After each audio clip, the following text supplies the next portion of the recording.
हाँ तो बच्चों अभी हम डिस्कस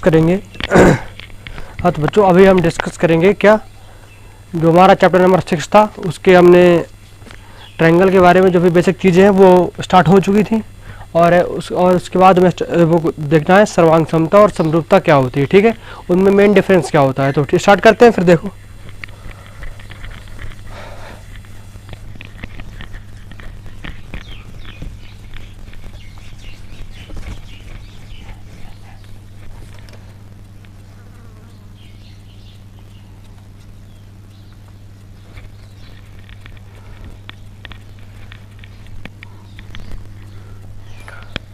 तो देखो पहली चीज़ होती है सर्वांग समता। ये क्या है, जो हमारा चैप्टर नंबर 6 चल रहा है। ठीक है, कौन सा चैप्टर नंबर 6 ही चल रहा है। ठीक है, इसका पहला लेक्चर हो चुका था, और जो दूसरा है इसमें हम देखते हैं क्या सर्वांग समता। एक चीज़ होती है सर्वांग समता, और एक और चीज़ होती है उसे बोलते हैं समरूपता। ठीक है, हालांकि जो सर्वांग समता है वो हमारा क्लास 9th का टॉपिक है, लेकिन मैं यहाँ पर डिस्कस करूँगा। ठीक है, तो जो सर्वांग समता हो, जैसे कि इसका नाम से स्पष्ट है, इसका जो बेसिक अर्थ है ना वो है ये दिया है सर्वांग प्लस समता। तो यहाँ पर सर्वांग का मतलब होता है सभी अंग। क्या है, सभी पार्ट, यानी कि सभी अंग। ठीक है, और समता पर मत जाओ, मतलब सम समझो, सम मतलब समान। ठीक है, तो कोई ऐसे दो ट्रायंगल, ये मेन चीज़ है ट्रायंगलों के लिए। ठीक है, ट्रायंगल या फिर चतुर्भुज या फिर वह सब के लिए। ठीक है, अगर कोई मतलब ट्रायंगल है, एक ट्रायंगल ये है और एक ट्रायंगल ये है। ठीक है, और इसका जो चिन्ह होता है ना सर्वांग समता का, वो चिन्ह होता है ऐसे होता है। ठीक है, और समरूपता का केवल ऐसे होता है। समझे? तो देखो अगर हमारा एक त्रिभुज है ए बी और सी, और दूसरा है डी ई और एफ। ठीक, अब देखो अगर ऐसी चीज़ है और हमें ये त्रिभुज इसके मतलब सर्वांग सम कब हो सकता है? सर्वांग यानी कि सभी अंग। देखो पहला अंग होगा इसकी साइड बराबर हो, जो यानी कि पहले की जो भुजा है वो ए बी, जो यानी कि जो ये वाली जो भुजा है ए बी वो बराबर होनी चाहिए ई डी सी, वो ई डी के बराबर। ठीक, और जो दूसरी भुजा इसकी बी सी है, क्यों क्या है बी सी जो भुजा है वो बराबर हो किसकी, ई एफ के। इसकी भुजा, ये वाली भुजा बराबर हो इसकी, और ये वाली भुजा बराबर हो इसकी। ठीक है, और ये जो ए सी भुजा है ये बराबर होनी चाहिए हमारी डी एफ के। ठीक है, जो ए सी भुजा है ये बराबर होनी चाहिए किसके, डी और एफ के। ठीक, डी एफ की, तो यानी कि इसकी भुजाएं बराबर हो, और साथ ही साथ एंगल जो है, ये जो सारे एंगल हैं ये एंगल भी बराबर होने चाहिए परस्पर। ठीक है, ये जो एंगल्स हैं हमारे, तो ये भी हमारे इक्वल होने चाहिए। कैसे? देखो एंगल ए जो है इसे मानता हूँ मैं angle A, angle A should be equal to angle D, और angle B should be equal to angle E, and angle C should be equal to angle F. अगर ऐसा है तब हम लिख सकते हैं कि triangle of A B C is सर्वांगसम to triangle of D E F. तो सर्वांगसम का मतलब होता है सभी अंग समान, यानी कि आकृति समान हो, साथ में उसकी जो साइज है यानी कि जो उसकी माप है वो भी इक्वल हो। अब मान लो बॉल्स होते हैं ना, जो क्या बोलते हैं चिंगा होता है जो वो बॉल टाइप में, अगर उसी का एक वो ले लीजिए, जैसे हो गया सर्कल। ठीक है, एक सर्कल ये है और एक सर्कल ये है, यानी कि जो एक कंचा ये हो गया, कंचा मान लो, सर्कल मान लो, मतलब सर्कल मान लो, चंगा मान लो, जो भी मानना हो मान लो, लेकिन जैसे ये दोनों हैं और इनका जो स्ट्रक्चर है यानी कि ये भी गोलाकार है, गोलाकार ये भी है। तो देखो, और दूसरी बात जो इनकी जो रेडियस है वो भी इक्वल है। क्या है, इनकी रेडियस भी बराबर है। तो इन्हें हम सर्वांग सम, यानी कि सभी अंग समान। एक अगर 5 फुट का व्यक्ति है और दूसरा भी 5 फुट का व्यक्ति हो और दोनों की शक्ल सेम मिलती हो, हर एक पार्ट सेम हो, तो उन्हें बोल देंगे सर्वांग सम। अब मान लो कोई एक क्या ये मतलब वॉच है। ठीक है, एक वॉच ये है और एक वॉच ये है। ठीक है, अब जैसा स्ट्रक्चर इस वॉच का है, जैसा स्ट्रक्चर इस वॉच का है, वैसा ही स्ट्रक्चर अगर इस वॉच का हुआ, और सेम मतलब एक्यूरेट वही चीज़ अगर उसकी कॉपी कर दी जाए तो ही वो सर्वांग सम होगी। अब मान लो जैसे हम लोग जाते हैं स्टूडियो वगैरह में जाते हैं फोटो खिंचवाने, और वो सेम साइज की कम से कम 4-5 फोटो मतलब अगर हमें खिंचवानी है। ठीक है, तो वो सभी फोटो एक दूसरे की क्या होती है, सर्वांग सम होती हैं। ठीक है, और यदि वही एक फोटो छोटी हो और एक फोटो पूरी स्क्रीन पे हो तो वो फोटो वो समरूप होती है, उनका केवल रूप सेम होता है। अभी समरूपता की चर्चा नहीं कर रहे हैं, लेकिन सर्वांग समता समझो पहले। सर्वांग समता में है, मान लो अगर ये मार्कर है, अगर इसी तरह का इतने ही साइज का अगर दूसरा मार्कर हो गया तो ये मार्कर उसके सर्वांग सम हो जाएगा। ठीक, इसी तरह आकृतियों में होता है, अगर एक त्रिभुज है उसकी भुजाएं भी समान है, क्या है, उसकी भुजाएं भी समान हो और उनके मतलब एंगल भी, एंगल का मतलब है ये एंगल इसके, ये एंगल इसके और ये एंगल इसके, इसे, ठीक है। तो क्या बोलते हैं इसको यार, एक चीज छूट जा रही है, संगत, मतलब संगत कोण, यानी कि अगर संगत का मतलब इसकी संगत में जो है ए है तो इसकी संगत में ऊपर वाला ही कोण इस तरह बराबर होना चाहिए। तो समरूपता समझ में आई। अब मान लो ये कोई पिक्चर है, नहीं नहीं नहीं, ये कोई कार्टून बना हुआ है, ठीक है, ऐसे को कुछ बना हुआ है और ये भी एक कार्टून बना हुआ है, तो ये क्या है, ये सर्वांगसम है, क्योंकि इसका जितना बड़ा सर है उसका भी उतना ही बड़ा सर है, इसके जितने बड़े पैर हाथ हैं उसके भी उतने बड़े पैर हाथ हैं, जितना इसका पेट है उतना इसका पेट है, यानी कि सर्वांग सम, यानी कि सभी अंग अगर एक दूसरे के समान है तभी वो सर्वांग सम होता है, ठीक है। और यदि समरूपता की बात करें, समरूपता, सम प्लस रूप, सम का मतलब होता है समान हो केवल रूप में, यानी कि देखो एक फोटो ये है, क्या जी फोटो है, मान लो किसकी फोटो है, ये मेरी फोटो ही है, और इसी को मैंने एक बड़े स्क्रीन पे ओपन कर दिया, लैपटॉप स्क्रीन पे, ठीक है, इसको लिख दो ये लैपटॉप स्क्रीन पे है, ये क्या है, ये है लैपटॉप स्क्रीन पे और ये है मोबाइल स्क्रीन पे, ठीक। और देखो मोबाइल स्क्रीन पे मान लो वही फोटो ऐसी दिख रही है, ऐसी ये है और ये हो गई, ठीक। और लैपटॉप स्क्रीन पे वही फोटो जो है वो कुछ ऐसी दिखाई दे रही है, ऐसी। तो अब बताओ ये दोनों सर्वांगसम होंगे या समरूप होंगे? सर्वांगसम जब होते जब इसका जितना सर है उतना ही बड़ा इसका सर होता, लेकिन इसका सर छोटा है इसका सर बड़ा है, लेकिन इसका सर देखो गोलाकार है तो गोलाकार इसका सर भी है, रूप सेम है, यानी कि जैसा ये बच्चा दिख रहा है वैसा ये भी बच्चा है, केवल उसका जूम मतलब बड़ा कर दिया गया जूम करके, बस मेन बात ये है, ठीक है। अब मान लो कोई पत्ती है, अब समझो मान लो कोई पत्ती ऐसे है, समझना गौर से, ये केवल समझाने के तौर पर बता रहा हूँ, ठीक है। मान लो ये कोई पत्ती है किसी पेड़ की होगी, अब मुझे भी नहीं पता किस वाले पेड़ की है, मान लो किसी पेड़ की पत्ती है, और अगर एक छोटी पत्ती बना दी जाए इसी साइज की, सेम बना पाऊंगा अभी नहीं, अरे यार चलो मान लो सेम है, और यदि इसी तरह की एकदम सेम पत्ती है तो ये क्या होंगी, ये समरूप होंगी। हमें आकार से मतलब ही नहीं कि आकार छोटा हो या बड़ा हो या बराबर हो, तो उससे कोई मतलब नहीं, अगर उसका रूप सेम है तो क्या होगा, वो समरूप होगा। इसी तरह ऐसा है, उम्मीद करता हूँ समझ में आया होगा। अगर यार फोटो से अच्छा एग्जांपल क्या हो सकता है, अगर कोई छोटी फोटो है उसको स्क्रीन मोबाइल फ़ोन पे देखो तो छोटी दिखेगी, और यदि बड़ी स्क्रीन पे देखो तो वो बहुत बड़ी दिखेगी, लेकिन रूप तो दोनों का सेम ही है ना। अगर अगर अगर उस छोटे फ़ोन पे राम है, अगर उसी की फ़ोटो है तो अगर उसको जूम कर दिया गया है तो वो भी तो राम की होगी ना, तो ऐसे स्ट्रक्चर को बोलते हैं समरूप। अब मान लो कोई दो ट्रायंगल है, एक ट्रायंगल ये है और एक ट्रायंगल ये है, अगर समरूपता में क्या होता है, इनके एंगल इक्वल होने चाहिए, ओनली एंगल इक्वल हो, और जो इनकी भुजाएं हैं ना इनका अनुपात कांस्टेंट होना चाहिए, बस इससे मतलब होता है, ठीक है। तो जैसे मान लो ये है A B C, A dash B dash and C dash, ऐसा कुछ है, इसको बताऊं, मान लो ऐसा कुछ दिया हुआ है, ठीक है, A dash B dash and C dash ये दिया हुआ है।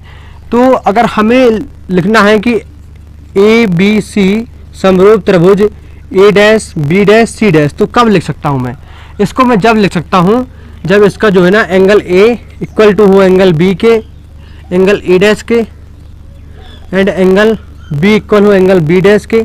हालांकि तीन कंडीशनें होती है, अभी आगे इसके बारे में डिस्कस करेंगे, अभी बेसिक जानकारी समझो। एंगल सी इक्वल है एंगल सी डैश की, ठीक है, और इनकी जो भुजाएं जैसे ए बी है और उसकी भुजा है ए डैश बी डैश, इनका जो रेशियो है इक्वल होना चाहिए किसके, अरे यार B C upon B dash C dash equal to A C upon A dash into dot C dash. अगर उनके एंगल वो है इक्वल है और भुजाएं किसी भी रेशियो में हो, बस एंगल इक्वल होना चाहिए और भुजाएं किसी भी रेशियो में हो, वो उन्हें समरूप माना जाएगा। ठीक है, तो अभी इसका यूज नहीं है, लेकिन मैं अभी बता दे रहा हूँ। ठीक है, अगले आगे जब जाएंगे ना तो उसकी थ्योरम्स वगैरह है तो पढ़ते हुए जाएंगे, पहले इतना फटाफट नोट करो। हो गया? अब देखो, अब तो मैं एक चीज़ और बता दूँ, एक बेसिक चीज़। वो बेसिक चीज़ क्या है? वो ये है कि अगर मान लो कोई सर्कल है, क्या है? सर्कल यानी कि वृत्त है। एक वृत्त ऐसा है, क्या है? एक वृत्त ऐसा है, ये वृत्त ये है, और एक वृत्त ऐसा है, और एक वृत्त बहुत बड़ा है, और एक वृत्त इसी के साइज का है, और एक वृत्त बहुत बड़ा, ये इतना बड़ा है। ठीक है, तो ये बताओ जो हमारे सर्कल है वो क्या है, समरूप है या सर्वांगसम? रुको रुको, इसको छोड़ो, पहले एक चीज़ और समझो। समरूपता और सर्वांगसमता में थोड़ी डिफरेंस समझो। देखो, पहली चीज़ क्या है कि जो सर्वांगसम आकृति होगी, सर्वांगसम जो आकृति होगी, आकृति क्या होती है? सदैव समरूप होती है, सदैव समरूप होती है। कैसे? बता रहा हूं ना। अब एक तुमने ट्रायंगल, अब तुमने क्या ले लिया? एक मैंने ले लिया वर्ग, ले लिया वर्ग ले लिया, और दूसरा वर्ग ले लिया, और मैंने ये कह दिया कि ये दूसरे के सर्वांगसम है। अब सर्वांगसम का तात्पर्य क्या होता है कि यानी कि इसकी जो भुजाएं है ना, जो इनकी लेंथ है वो इक्वल है दोनों की, और जो इनके बीच में जो एंगल है, इनकी संगत कोण जो है वो भी इक्वल है। तो और हमें समरूपता में क्या चाहिए होता है? उसमें होता है कि केवल हमारे एंगल इक्वल हो जाएं, और भुजाओं का जो जब इक्वल है, ये इक्वल है इसके, तो अगर मान लो इसकी एक है, इसकी एक है, इसकी एक लंबाई ऐसे दी हुई है एक एक, तो अगर इनका समरूपता में हमें दो चीज़ें चाहिए होती है, एक तो एंगल इक्वल हो, एक तो भुजाओं का रेशियो कांस्टेंट हो। ठीक है, तो भुजाओं का रेशियो वैसे ही कांस्टेंट होगा, क्योंकि जब ये समरूप है, वो जब ये सर्वांगसम है, तो इनके भुजाओं की जो माप है वो मतलब बराबर होगी। ये इसके बात समझ रहे ना? नहीं यार, बता रहा हूँ। देखो, जैसे मेरे कहने का मतलब ये है कि जो सर्वांगसम आकृति होती है वो सदैव समरूप होती है, बस इतना समझो और कुछ नहीं। और जो समरूप आकृति जो होती है सदैव सर्वांगसम नहीं होती है, बस ये कहना चाह रहा हूँ। अब क्यों नहीं होती है ये बता रहा हूँ। एक पिक्चर ही लेंगे, एक पिक्चर ये है, एक बच्चे की फ़ोटो है, और एक पिक्चर ये है,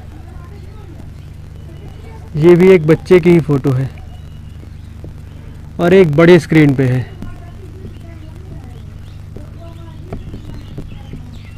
ये दिया हुआ, मैंने कहा समरूप आकृति। समरूप आकृति ये इसके समरूप है, ये इसके समरूप है, यानी कि तीनों परस्पर समरूप है ना भाई। इसका जो रूप है, अच्छा ये बताओ, अगर इसके जो जैसे नाक कान है वैसे इसके नहीं है ना, जैसे इसके वैसे, बस साइज बड़ा हो गया है तो साइज से कोई फर्क नहीं पड़ रहा।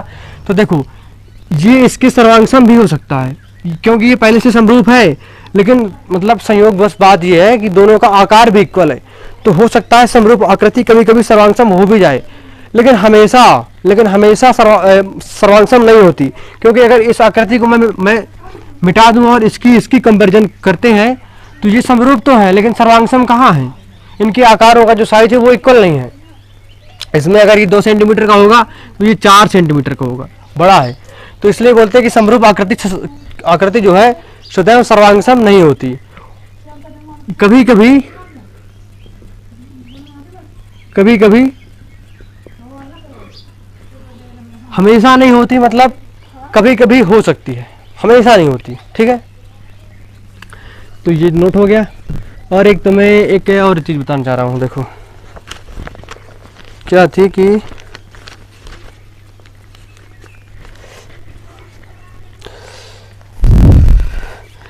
और यदि तुम समरूपता की अगर तुम डेफिनेशन चाहो, नहीं आवश्यक नहीं है, ठीक है। और ये देखो एक और पॉइंट है, ये है भुजाओं की समान संख्या वाले, क्या है? भुजाओं की समान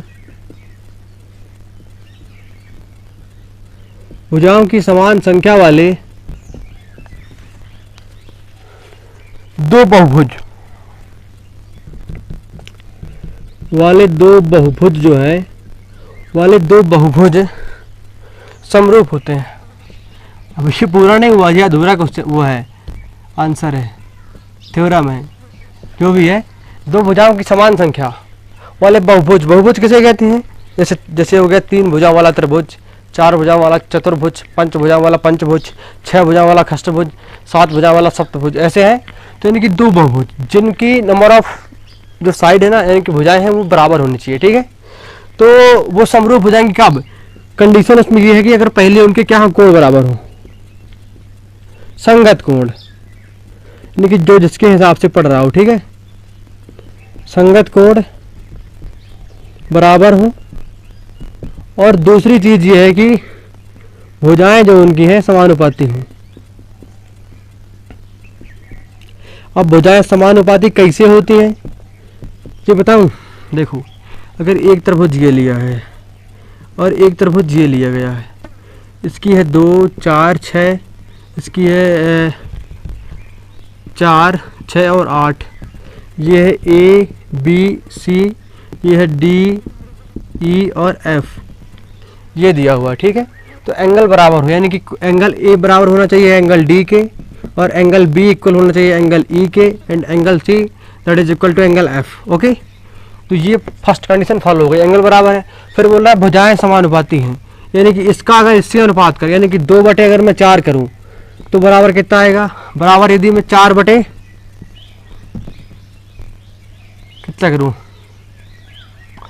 नहीं यार, 4, 8, 12 ऐसा कुछ करता हूँ, ठीक है। तो यदि मैं इसको करूँ 4 बटे 8 इक्वल टू करूँ 6 बटे 12, यानी कि इसकी संगत भुजा इसके नीचे आ गई, इसकी संगत भुजा इसके मतलब ये जो है इसके नीचे आ गया, और ये जो है इसके नीचे आ गया। तो यदि इनका रेशियो निकाले तो हमें 1/2 मिलेगा। तो यानी कि भुजाएं समान अनुपात में हो। अगर 2 बटे 4 को मैं काटता हूँ तो इसमें भी 1/2 मिलेगा, अनुपात 1/2 आ गया। यदि इसको मैं काटूँ तो इसका भी 1/2 मिलेगा, और इसका भी 1/2, यानी कि तीनों का अनुपात क्या है? समान है, इसलिए उसे बोलते हैं समान अनुपाती, ठीक है। यदि इसको मैथमेटिकल फॉर्म में देखो तो ये हो सकता है कि AB बटा DE equal to BC equal to EF equal to AC upon DF, ये होना चाहिए। और इसके इक्वल में कोई कांस्टेंट राशि आ जाए, अचर संख्या, ठीक है। तो ये बात समझ में आई ना? हाँ। और ये जो होता है ना, ये क्या बोलते हैं इसको? बहुभुजों के लिए संगत भुजाओं के इस अनुपात को क्या बोलते हैं? ये जो इनका जो रेशियो होता है ना, ये जो आता है, इसे बोलते हैं हम स्केल गुणांक। ये बात एनसीईआरटी में दी थी, इसलिए मैं तुम्हें बता दे रहा हूँ, ठीक है। ये दिया है स्केल गुणांक, SCALE फैक्टर, FACTOR, ठीक है, स्केल फैक्टर। या फिर इसी को बोल देते हैं प्रतिनिधित्व भिन्न, प्रतिनिधित्व भिन्न। इसे इंग्लिश में बोलते हैं रिप्रेजेंटेटिव, REPRESENTATIVE, रिप्रेजेंटेटिव फ्रैक्शन, ठीक है। ये जो इनका रेशियो होता है, ऐसे अगर इसको निकालते हैं तो इसको पूरे को बोलते हैं स्केल गुणांक, ठीक है, या इस भिन्न को बोल देते हैं प्रतिनिधित्व भिन्न, ठीक है। बात समझ में आ रही ना? चलो इसको मिटाते हैं, आगे बढ़ते हैं।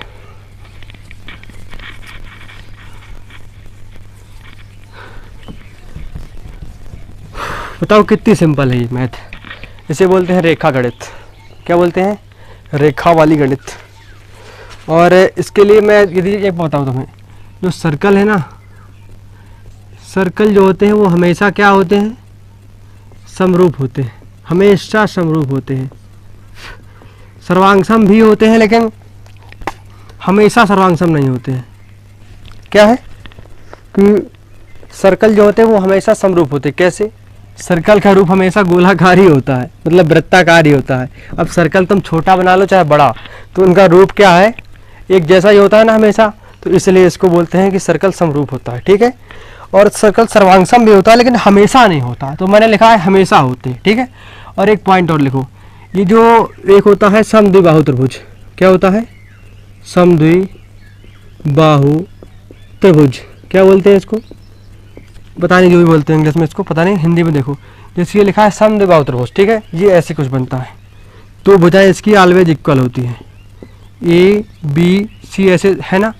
तो ये जो इसमें जो है A B equal to B C for always, हमेशा के लिए ये बराबर होती हैं। और यदि इसको मैं इतना बड़ा बना दूँ, इसको लिख दूँ A dash B dash and C dash, तो इसमें भी हमेशा A dash B dash equal होगा ए डैश सी डैश के। तो ऐसे त्रिभुज को बोलते हैं हम समद्विबाहु त्रिभुज।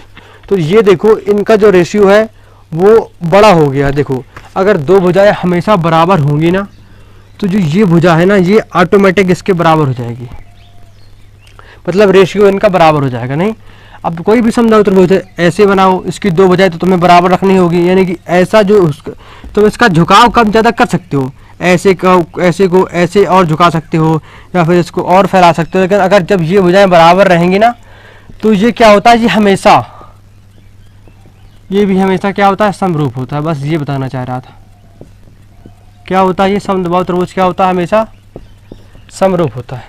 ठीक, नोट डाउन इट, हो गया।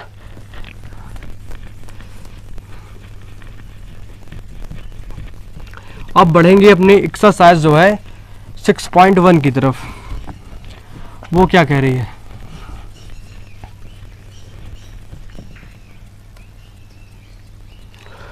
जो हमारी एक्सरसाइज है क्या है,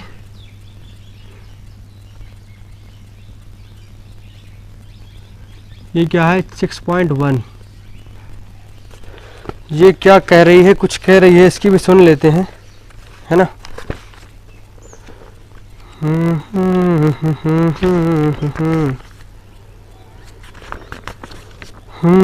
हाँ देखो पहला क्वेश्चन ये आ गया। ये जो है पहले का जो पहला है ये कुछ बोल रहा है, ये बोल रहा है कि सभी वृत्त क्या होते हैं। अरे यार ये तुम समझ गए होगे, मैं बता चुका हूँ पहले। जो सभी वृत्त होते हैं, बीच में डैश दिया है, क्या लिखा, होते हैं। अब इसमें हमें ऑप्शन दे रखा है उसने, समरूप दे रखा है या दे रखा है सर्वांग सम। अब ये बताओ, ये तुम ही बताओ, ये नहीं कर पाओगे। मैंने पहले बता दिया है कि जो सभी वृत्त जो होते हैं क्या होते हैं, हमेशा समरूप होते हैं वृत्त, क्योंकि वृत्त जो होते हैं ना हमेशा वो वृत्ताकार ही होगा, चाहे छोटा वृत्त बनाओ चाहे बड़ा बनाओ। अब मान लो जैसे कैमरा होता है ना, तो जो कैमरे का जो पॉइंट होता है वो एकदम वृत्ताकार होता है, और जो साइकिल का जो पहिया होता है वो भी एकदम वृत्ताकार होता है। तो दोनों का रूप तो सेम ही है ना, बस साइज का अंतर है, और समरूपता में साइज को कंसिडर नहीं करते। तो ये पहला हो गया। अब देखिए दूसरे की तरफ, दूसरा जो बोल रहा है, ये बोल रहा है सभी वर्ग क्या होते हैं, सभी वर्ग, सभी वर्ग, वृत्त नहीं वर्ग, ठीक है। इसमें ये दिया है, लिखा है होते हैं, और इसमें भी दो ही ऑप्शन दिए, समरूप और सर्वांग सम। तो ये बताओ अगर एक वृत्त ये है, एक वर्ग ये है, दूसरा वर्ग हमने इतना बड़ा बना दिया, तो वर्ग का शेप कुछ चेंज हुआ कि नहीं हुआ, नहीं होगा, केवल साइज चेंज होगा। हमें केवल समरूपता में केवल शेप से मतलब होता है, उसके साइज से नहीं। तो ये क्या होते हैं सब, ये क्या होगा, समरूप भरा जाएगा इस पर, ठीक, ओके। और ये जो तीसरा है इसी का, वो क्या है, भुजाओं की समान वो ये बोल रहा है सभी त्रिभुज समरूप होते हैं। ये भी मैंने तुम्हें पहले बता दिया है, सभी त्रिभुज, सभी, ये लिखा है यहाँ पे, लिखा है त्रिभुज समरूप होते हैं। अब कौन से त्रिभुज समरूप होते हैं, ऑप्शन दे रखा है इसमें, समद्विबाहु या समबाहु, समबाहु या समद्विबाहु। तो कौन से मैंने बताए अभी, समद्विबाहु। समद्विबाहु में क्या होता है ना कि दो भुजाएं कांस्टेंट हो जाती हैं, तो उनका रेशियो किसी भी अनुपात में बढ़े वो समरूप ही होते हैं, ठीक है।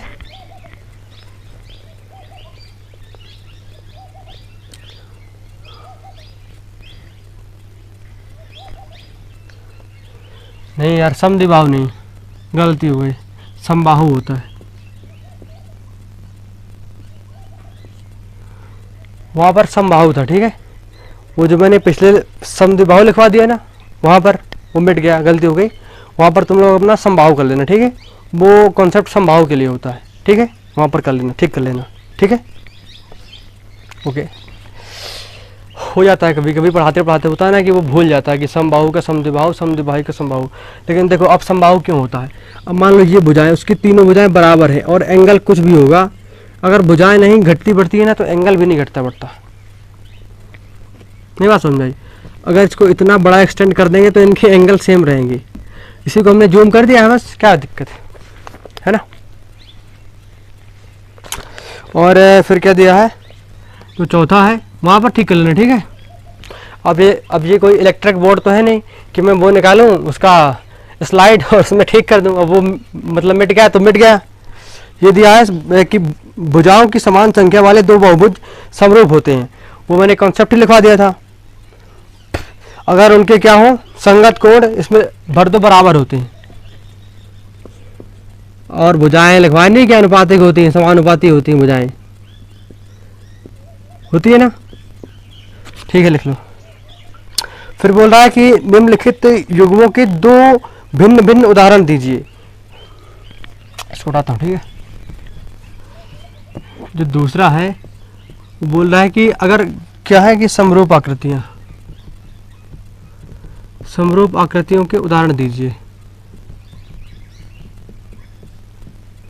अगर आकृति पूछ रहा है तो एक बोल दो वृत्त हो गया, दूसरा हो गया वर्ग, क्योंकि वृत्त हमेशा समरूप होता है और वर्ग भी हमेशा समरूप होता है, ठीक है।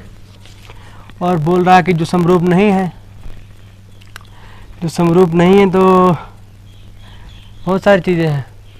विषमबाहु त्रिभुज हो गया, लिख लो,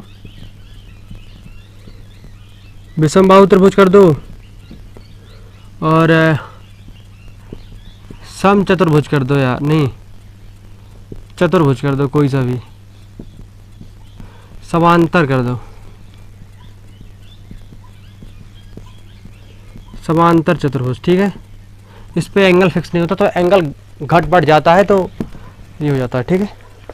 और फिर दिया है कि लास्ट में थर्ड क्वेश्चन जो दिया है वो पूछ रहा है कि बताइए कि ये जो है ये समरूप है या नहीं है। तो तुम्हें दिख रहा होगा कि जो पहला फिगर दिया हुआ है इसको बनाऊं क्या, मैं बनाता हूँ।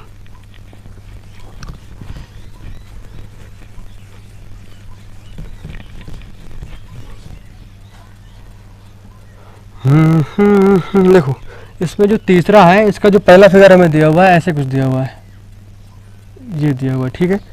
1.5 centimetre, 1.5 centimetre, 1.5 centimetre and 1.5 centimetre, ठीक है। ये दिया हुआ है P, ये दिया हुआ है Q, ये दिया हुआ है R, ये दिया हुआ है S, ठीक।